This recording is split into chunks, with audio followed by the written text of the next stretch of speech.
He was right. Catherine Scanlon may be the most knowledgeable person in this town and was probably the right person to ask. I pulled out a 4th Street coffee and prayed that she was at her office already. When we parked in front of Drisking Arts and Antiques, I was disappointed to see that the store was dark. Kyle pointed to a small, cheap, open sign hanging in the corner of the door, and I crossed my fingers that it was for Catherine's office.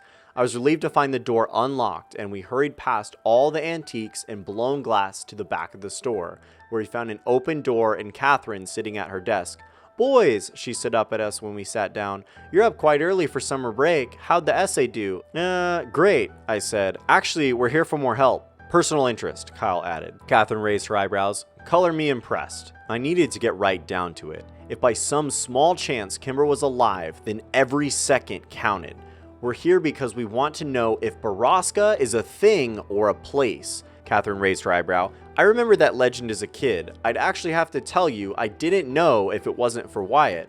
He knew so little about so much," she laughed. "A sort of jack of all trades. Anyway, he told me an interesting fact about Borrasca. It's both." "What do you mean?" I leaned over the desk. "Well, the term Borrasca is just old, outdated lexicon. The word was used by miners to describe an underperforming mine." "A mine?" I whispered. Kyle shook his head. "We've been looking at mines." "So all the mines in Butler County are Borrascas?" I asked. "Well, generally it's only the first mine in the system to run dry that is called a Borrasca.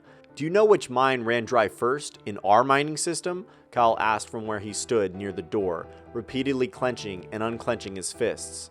Not off the top of my head," she laughed. "I can look though. I think I have those records here somewhere." Catherine walked behind her desk and opened a drawer of loose files. "This is an odd thing to be interested in for boys your age, but I guess I should be glad you two are so eager to learn, especially over the summer." "Yes, ma'am. Very eager." "Is the Borrasca the first mine that ran out of ore? Was that by chance the same one those kids disappeared in? The McCaskies?" "Oh no, I don't think so. That particular mine was the Southwest mine and was very close to town. I think it was one of the last to close, actually.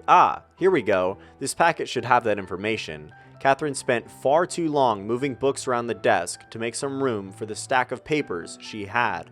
Kyle and I paced around the room nervously, trying to appear casually interested, while the energy drink started coursing through our systems. "Here we go. The first mine to close was the North Central mine, which was, actually one of the first to open. But where is it?" Kyle walked over to the desk and braced his arms on it. "Where is that mine?"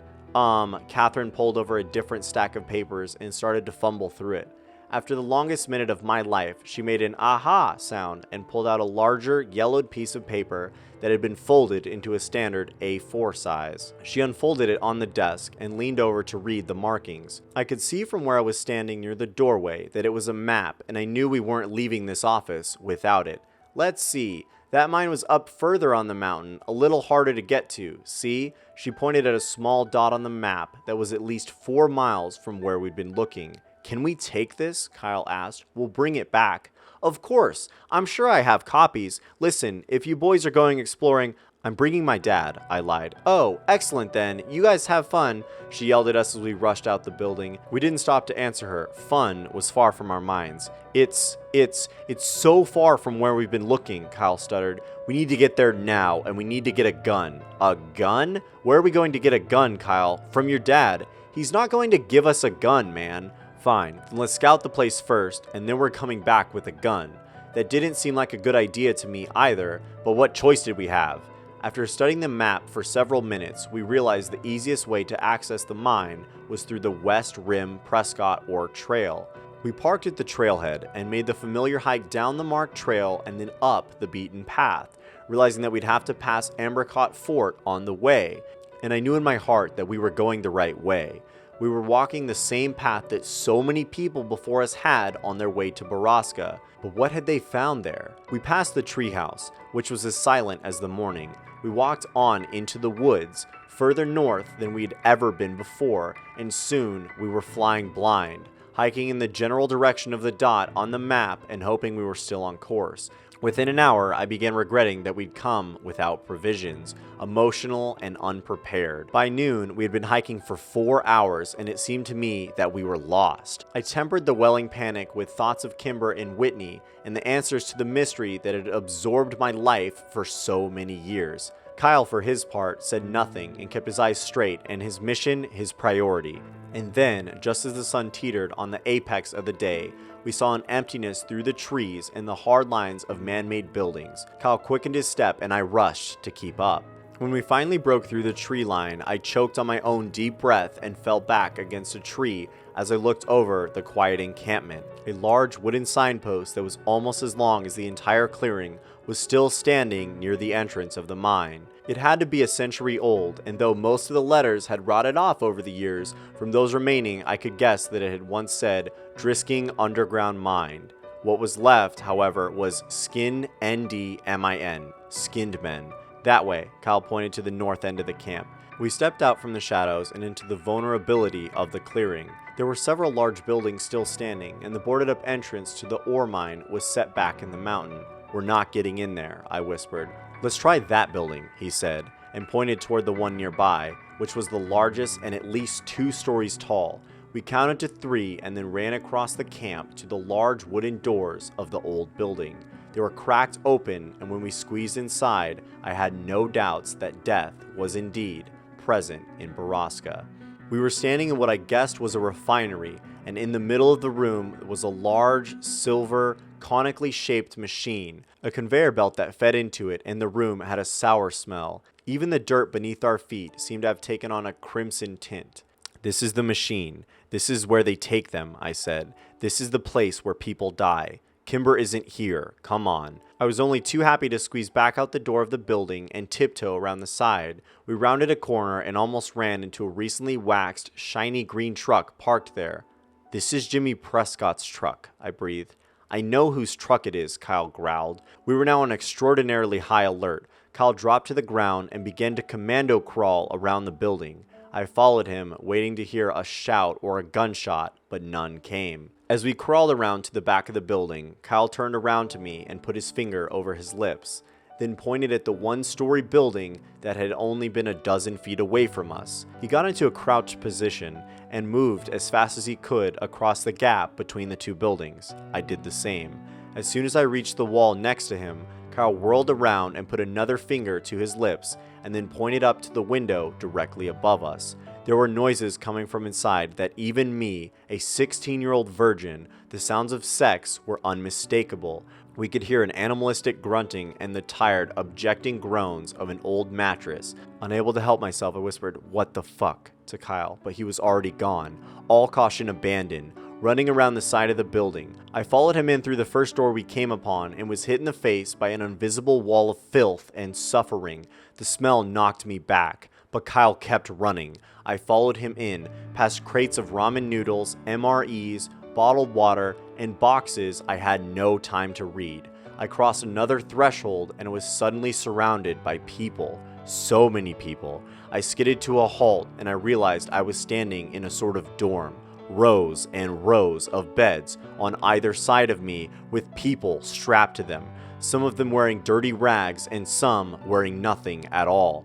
Many seemed to be bloated, and I waited for one to call out to me, but they all remained silent, some watching me through tired, dead eyes and others turning away. Looking around, I realized they were all women, and the bloating I saw seemed to be pregnancies. Some were confined to their beds and others were not. I looked around the room for Kyle and saw him standing a little further in the long room, looking back at me with the same confused, wild expression I was sure I had on my face. I saw the realization cross his and called out to him, but he was already running again. I lost him before I'd taken 5 steps to follow. I figured it was probably best to just keep running, spread out and look for Kimber. I didn't see her in this room, but I was sure she would have called out to us if she was. I looked around for another door and saw one cracked open on the left behind a row of beds. I stared straight at it as I made my way there, desperate to avoid the wretched, void eyes of the women around me. First we helped Kimber, then we helped the others. I will come back and help you all, I promise, as soon as I find Kimber. Without a thought, I pushed the door wide open as soon as I'd reached it and found the source of the noises we'd heard outside. It was Jimmy.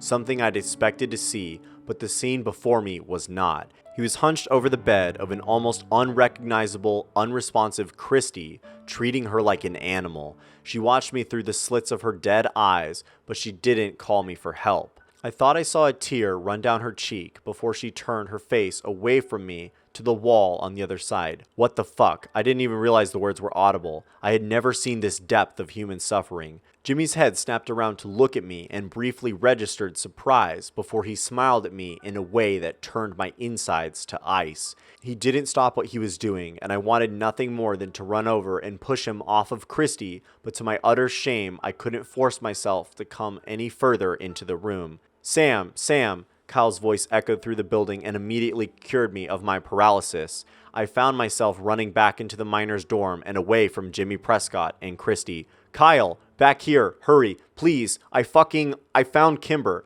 I followed his voice through the maze of beds and rooms as a cacophony of voices began to follow me. Help us, please. There were maybe only a handful of girls yelling at me, but it sounded thunderously loud as it filtered through my guilt. The weight of their misery dropped down upon me and it almost pushed me into the ground. I'll get help, I'll help you, I promised them as I followed Kyle's voice, still screaming desperately from an adjacent room. I sprinted across another threshold and saw him, hunched down near a corner bed, helplessly yanking on the leather strap attached to it. I slammed into the bed and fell to my knees, trying to work out what he was doing and how I could help him. I tried not to look at the bed because I knew I couldn't see her like that. I couldn't bear it. If Kimber looked at me through the same accusing, empty eyes as Christy and the others, I feel I might lay down on the ground beneath her and curl up into a ball. Go around the other side, unbuckle the other two straps. Kyle had a high-pitched voice and wild, desperate eyes of madness. I ran around to the other side and did as he said with shaking, awkward hands. Oh, boys, Jimmy's voice rang out from somewhere in the building. I had just freed Kimber's ankle and was working on her wrist. She whimpered when she heard him and buried her face on my shoulder. Do you think you're hiding? I know where to find you. I know right where I put that girl. I'll fucking kill you, Prescott, you sick cunt. I'll fucking stomp all your bones and bleed you out, you little motherfucker. Kyle had lost all reason and strategy. He was filled with rage instead of fear, and it scared me even more. I pulled Kimber's wrist from the final strap and yelled, "Go, now!" We pulled Kimber off the bed and quickly realized that her legs could barely support her. She was heavily sedated and breathing weakly. We braced her on either side and moved as quickly as we could through the nearest doorway, away from Jimmy. We were in another dorm, though. This one was filled with mostly empty beds. I could see sunlight shining through the door at the end of the long room, and we raced toward it as Kimber made little cries of pain. I didn't think my heart could break anymore, but I was wrong, because in the next moment, it did. I almost dropped Kimber when I saw her staring at me. Her eyes were hollow and uninvested, and when I turned toward her, she looked away immediately as if she couldn't stand the sight of me. Whitney? I said weakly. Sam, let's fucking go, Kyle screamed. I can't. I turned toward him as tears ran down my hot cheeks, and Kyle saw her too. I can't stay, Kyle said, still moving toward the door. I have to get Kimber away from here, please. But he knew I wasn't going anywhere. Good luck, bro, I said, and we were both running in different directions. Whitney's hair was long, but it was thin, as was her face. Everything on her looked brittle except for her stomach, which bubbled out from her like an overblown balloon. She refused to look at me and flinched at my touch as I tried desperately to unbuckle her from the bed. I hadn't even finished the first belt when I heard Jimmy walk up behind me. I didn't bother to look at him or stop trying to free my sister. I didn't know what else to do. I admire your grit, kid, Jimmy said, and then sat down on the bed behind me and continued to watch me, giving no objection as to what I was doing. You probably think your friends got away, but there's no sense in false hope, is there? There's no sense in any of this. My voice sounded frail and it cracked over the last word. You're wrong about that, Jimmy said, but just so you know, I've got Clary out there looking for them already. People make a lot of noise coming down off this mountain, trust me on that. Sheriff Clary? I tried desperately to keep him talking, anything to keep him from trying to stop me. Oh yeah, you know he was supposed to retire from the business, but unlike the previous sheriff, he kept a few horses in the race. Horses? Nothing made sense. Yep, Jimmy slapped the bed next to him. We call these buildings the stables, he laughed.